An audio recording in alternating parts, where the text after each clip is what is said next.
so white. So clean in here.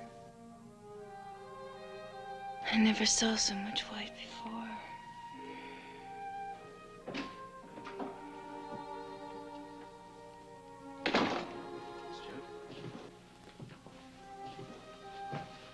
The floors are so shiny. Everything's so clean.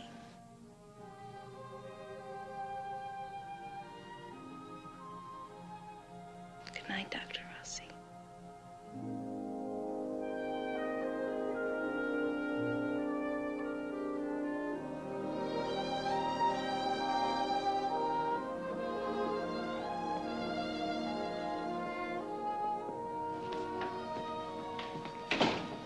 Miss Choate, she's been acting up again? What do you mean, Doctor? Well, you had to give her a sedative. No. No, she just went to sleep. She even smiled at me. I think she's beginning to feel secure here. Doctor, was there something you wanted to talk to me about?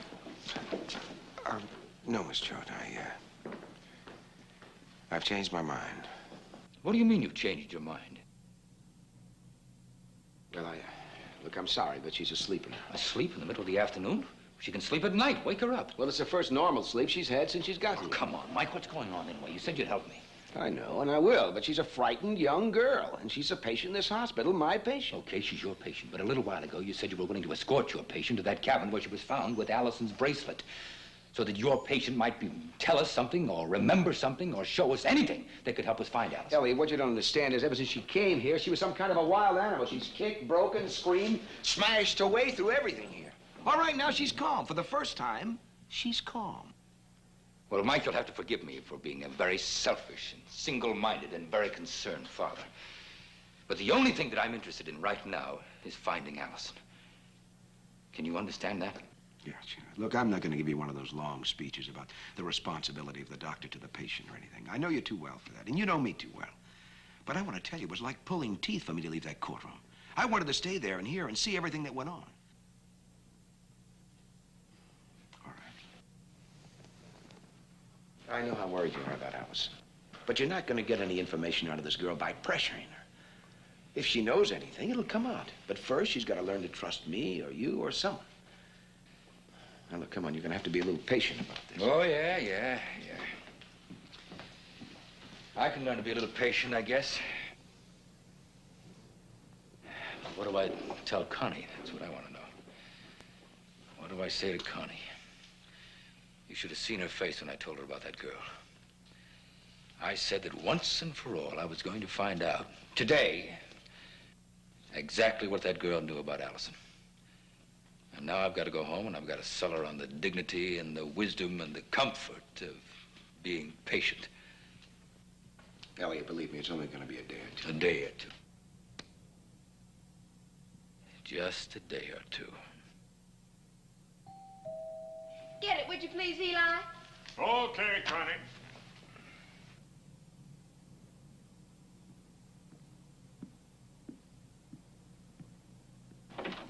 Congratulations.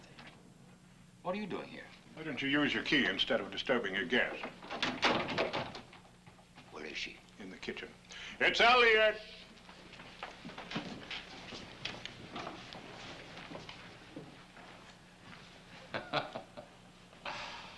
Just a token of my esteem, love, and gratitude for having delivered to me, rather to us, so handsome, so healthy, and so intelligent a son. Well, it's very sweet of you. Well, go and take them. They're yours. To Matthew's handsome and intelligent and healthy father. Well, thank you, sweetheart. I wish you could see the expression on your face. Who is that giggling old man? I thought you knew him. I know him. Well, don't just stand there. Get some glasses. Oh, yeah, that's a good idea. Oh, it's too bad Vaudeville's dead. You two can make a fortune. Yeah, well, I guess we better drink this stuff before it fizzles, eh? I'll put these flowers in water. I'll be right back. Well, that's something. Elliot, I think I'd better go home. Oh, come on now, Dad. Don't give me that stuff. This is champagne. When it comes to champagne, you're like a sponge, you know. I know, but I think I'd better go. You kiss Connie goodbye for me. And thanks for the comedy, you comedian.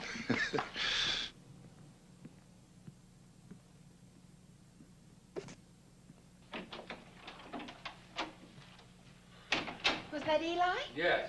Why? Well, he figured out that I was putting on my happy act. And the reason is that, well, it's not that there's bad news, Connie. It's just that there's no news. I practically dragged Mike Rossi out of that courtroom, and we were all set to take that girl to the cabin where she was found with Allison's bracelet. He suddenly decided it might be better if we waited a while.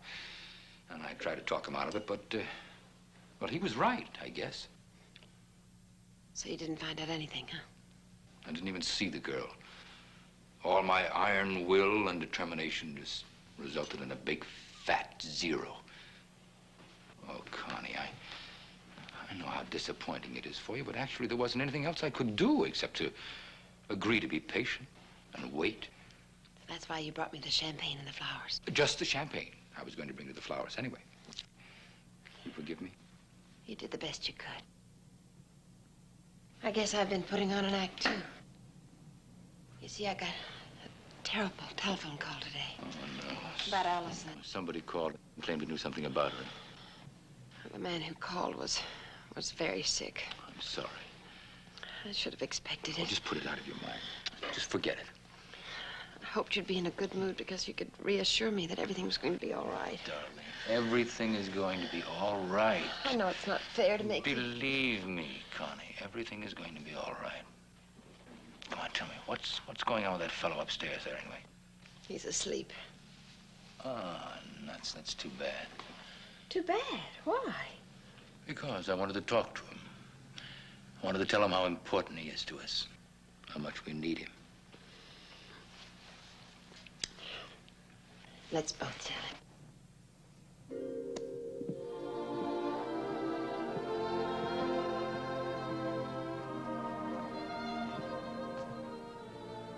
Maybe we can bring Matthew down for the celebration. Well, I don't know if Matthew will enjoy the celebration, particularly if he's asleep. Maybe the opening of the champagne cork will wake him up. You know, he's a lot funnier when he's awake. What is it? It's Allison's room. I don't know, but the last few weeks, every time I go past it, it seems as if I walk into a stone wall. And I know I was the one that insisted that the room be closed up and went on and on about how you were hurting yourself, but... I was hurting myself. Going through closets, opening and closing drawers. I was standing right in the middle of my feelings, and you were absolutely right to make me stop it. Well, I'm not sure that I'm so absolutely right about that anymore. But what I am absolutely sure about is that this room is going to stay open from now on. We can't shut Allison out, Connie. It just isn't going to work, that's all. This is a living, breathing place. And it needs to have light in here. It needs sunlight and moonlight, and it needs sound. Sound from the street, and particularly sounds from the rest of this house. You can't forget either, can you? No, I can't. And I consider it as a measure of myself as a failure as a human being to have so often pretended to have forgotten, like a moment ago downstairs. Oh, Elliot. You know something? A long time ago, when I was a little boy, I remember trotting after my father down the wharf. And I remember seeing this fisherman, and he was feeding one of those huge sea turtles. Must have been 1.5 feet across. I was absolutely fascinated by it. I still remember my father saying, "Now, don't you go near it." Well, of course, I went near it, and the turtle snapped at me and scared the living life out of me. I must have cried for over an hour. And my father said, "Men don't cry, Elliot. Men don't cry." And now, 100 years later, I got news from my father. Men do cry.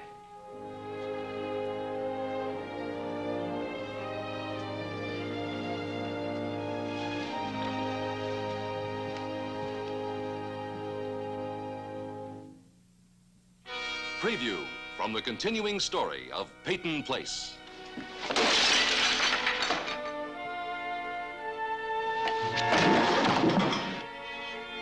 I want to see the girl. Maybe a little bit later on when she's better, I can bring her here. I want to go to the hospital now, today. You expect me to go to Stephen and tell him not to put you on the stand? If I have to go in that witness stand, Betty, it could be the end.